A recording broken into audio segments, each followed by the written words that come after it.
வணக்கம். நீரை பற்றிய ஒரு மாபெரும் உண்மையை ஆச்சரியம் தரக்கூடிய விஷயங்களோட தக்ஷிணா பவுண்டேஷன் நிறுவனர் குருஜி மித்ரே சிவா அவர்கள் இப்ப வரப்போற வீடியோல சொல்ல இருக்காங்க. வாங்க அந்த வீடியோவை நம்ம பார்க்கலாம். முதல்ல நீர் அப்படின்னா யாரு? நல்லா கவனிங்க. நான் தண்ணின்னா என்னன்னு கேட்கல, தண்ணின்னா யாருன்னு கேட்டேன்.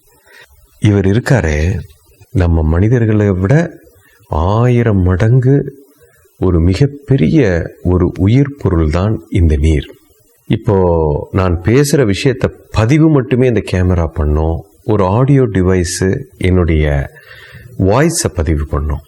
ஆனா இந்த நீர் இருக்காரே, இவரு என்னுடைய உணர்வையும் சேர்த்து பதிவு பண்றாருங்க. பதிவு பண்றது மட்டும் இல்லைங்க, பதிவு பண்ண இந்த விஷயத்தை தன்னுடைய சகாக்களுக்கும் அவர் இப்போ தகவல் அனுப்பி கொண்டிருக்கிறார். இவ்வளவு பெரிய ஒரு உணர்வாளராக இருந்ததுனால நீங்க கவனிச்சு பார்த்தீங்கன்னா, சங்க காலத்துல இந்த ரிஷிமார்கள் யாரையாவது ஒருத்தரை வாழ்த்தணும், இல்லை யாரையோ ஒருத்தரை சபிக்கணும் அப்படின்னா என்ன செய்வாங்க? கையில ஒரு கமண்டலம் வச்சிருப்பாங்க. அதுல நீரல்லவா இருக்கிறது. அந்த நீரை எடுத்து கையில கொஞ்சம் ஊத்தி முன்னால் இருக்கக்கூடிய அந்த மனிதரை வாழ்த்துறதோ சபிக்கிறதோ இப்படி எடுத்து அடிப்பாங்க.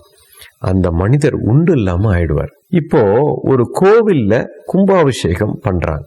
அந்த கோவிலுக்கு 12 வருடங்களுக்கு ஒரு முறை அந்த கோயில் தன் சக்தியை இழந்து விடுகிறது.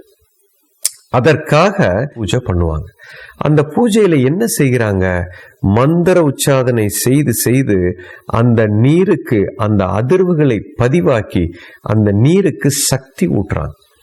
சக்தியாக மாறின அந்த நீரை வைத்துதான் அந்த கோவில் கும்பத்துல ஊத்தி அந்த கோவிலுக்கே ஒரு சக்தியை உருவாக்குறாங்க. அந்த நீரைத்தான் நம்ம மேலையும் தெளிக்கிறாங்க. அதனால நம்ம வாழ்க்கையே சுபிட்சமாகுது. இது இந்து சமயத்துல மட்டும் இல்லைங்க, கிறிஸ்டியன் மதமாக இருக்கட்டும், இல்லை இஸ்லாமிய மதமாக இருக்கட்டும், எல்லாத்திலையும் எடுத்துக்கிட்டீங்கன்னா இந்த நீரை வைத்துதான் எல்லா சடங்கையும் அவர்கள் செய்வார்கள். இப்போ இவ்வளவு பெரிய ஒரு உயிர் பொருள் நம்மளை விட்டு சென்று கொண்டிருக்குது. மழை என்பதை இழந்து விட்டோம், நீர் வரத்து குறைந்து இருக்கிறது. ஒரே ஒரு காரணம் தாங்க, அந்த நீர் என்ற உயிர் பொருளுக்கு நன்றி உணர்வை மனிதன் மறந்து விட்டான். எப்போ அந்த நன்றி உணர்வை மனிதன் மறந்தானோ அப்பொழுதே அந்த நீர் நம்ம மேல மிகப்பெரிய கோபத்தில் இருக்குதுங்க. நம்மளை விட்டு விலகி விலகி சென்று கொண்டு இருக்குது. உதாரணத்துக்கு, நான் உங்களுக்கு ஒரு கிஃப்ட் கொடுக்குறேன், ஒரு அன்பளிப்பு கொடுக்குறேன். உங்களை எனக்கு ரொம்ப பிடித்திருக்கிறது. நீங்க அந்த அன்பளிப்பை வாங்கிட்டு எனக்கு நன்றி உணர்வை வெளிப்படுத்தவில்லை. சரி, பரவாயில்ல, உங்க மேல எனக்கு ரொம்ப பிடிச்சிருக்கிறதுனால மறுபடியும் உங்களுக்கு நான் ஒரு அன்பளிப்பை கொடுக்கிறேன். அதையும் வாங்கி வைத்து கொண்டு நீங்க நன்றி உணர்வை வெளிப்படுத்தவில்லை. 3வது முறையாகவும் நான் உங்களுக்கு கொடுக்கிறேன், அதையும் வாங்கி வச்சுட்டு நன்றி உணர்வை நீங்க வெளிப்படுத்தல. 4வது முறை உங்களுக்கு நான் ஏதாவது கொடுக்கணும்னு எனக்கு தோணுங்களா? தோணவே தோணாது. 3 முறை நான் இவருக்கு கொடுத்திருக்கிறேன், இவருக்கு ஒரு நன்றி உணர்வே இல்லாத இந்த மனிதருக்கு நான் ஏனையா நான் அன்பளிப்பு கொடுக்கணும் அப்படின்னு அல்லவா எனக்கு தோணும். அப்போ இப்பேற்பட்ட ஒரு உணர்வாளரை வர வைக்கணும்னா நாம் அதுக்கு நன்றி உணர்வை வெளிப்படுத்தினாலே போரும் ஐயா, அவர் நம்மளை தேடி வந்து விடுவார். இதத்தான் 20 வருஷத்துக்கு முன்னாடி ஜப்பான்ல ஒரு விஞ்ஞானிங்க, அவர் பேர் மொசோரோ எமோட்டோன்னு பேரு. இவரு இந்த நீரை பத்தி ஒரு 20 வருடம் ஆராய்ச்சி பண்ணி மிகப்பெரிய ஒரு விஷயத்தை உலகத்துக்கு விஞ்ஞான பூர்வமா சொல்லியிருக்கிறார். நம்ம செய்யக்கூடிய ஒவ்வொரு செயல், உணர்வு, சொல், இது அனைத்துக்கும் அந்த நீர் மாறிக்கொண்டே போகுது. எப்பெல்லாம் நம்ம உணர்வு மாறுகிறதோ அந்த நீரும் அந்த உணர்வை மாத்திக்கிட்டே போகுதுங்க.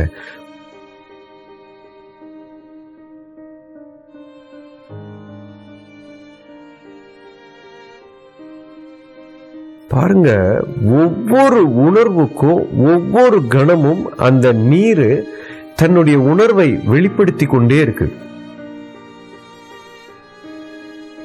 இப்போது உங்களுக்கு தெளிவாக பொருந்தி இருக்கும்.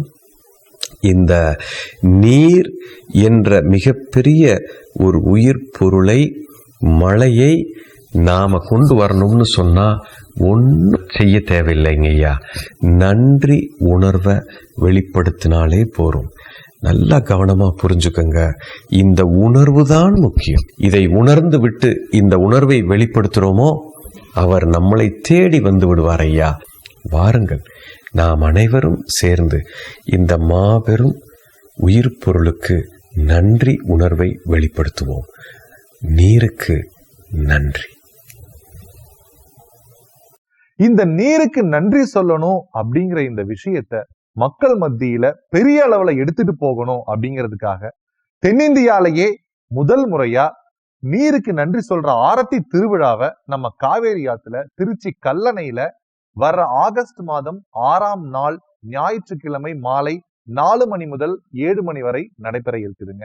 நம்ம குருஜி தலைமையில நடைபெற இருக்கிற இந்த விழால ஏராளமான மக்கள் கலந்து கொள்ள இருக்காங்க. இந்த விஷயத்த நம்ம நிறைய பேருக்கு எடுத்துட்டு போகணுங்க. இதை பற்றி மேலும் நீங்கள் விவரங்கள் தெரிஞ்சுக்கணும்னா இந்த கீழ்கண்ட தொலைபேசி எண்கள்ல உங்களுடைய பெயர், இமெயில் ஐடி, உங்களுடைய போன் நம்பரை கொடுத்து பதிவு பண்ணிருங்க. அது மட்டும் இல்ல, நீருக்கு நன்றி .com அப்படிங்கிற வெப்சைட்லயும் உங்களுடைய விவரங்களை நீங்க பதிவு செய்யலாம். அதோட நீருக்கு நன்றி அப்படிங்கிற ஆப்பை ஆண்ட்ராய்ட்லயும் iOSலயும் நீங்க டவுன்லோட் பண்ணியும் பதிவு பண்ணிக்கலாம். இதை பற்றிய முழு விவரங்களையும் நாங்க உங்களுக்கு அப்டேட் பண்ணிக்கிட்டே இருப்போம். வாருங்கள், நீருக்கு நன்றி சொல்வோம்.